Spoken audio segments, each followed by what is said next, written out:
In daily life and in workplace, people expect polite English and not perfect English.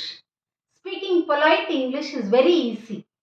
You need not worry about grammar or vocabulary. Sometimes நம்ம பதில் சொல்லும்போது அவர் ஏதாவது கேட்கும்போது அது ரூடாக தோணும். அது நம்ம ஆட்டிடியூட்னால இல்லை, நம்ம யூஸ் பண்ணுற வேர்ட்ஸ்னாலையும் நம்ம டோன்னாலையும். அதனால பொலைட் இங்கிலீஷ் பேசுங்க. Let us see how we can speak.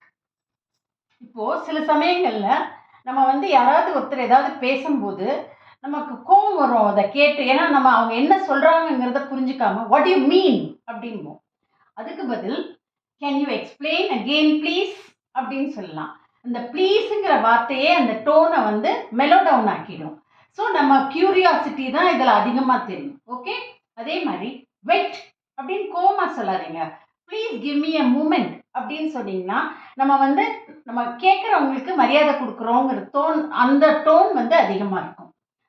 This is a problem, இதுதான் பிரச்சனை அப்படிங்கிறதுக்கு I am a bit concerned about this அப்படின்னு சொல்லலாம். இதை பற்றி எனக்கு கொஞ்சம் கவலையாக இருக்குது அப்படிங்கும்போது இந்த டென்ஷனை இது ரெடியூஸ் பண்ணும்.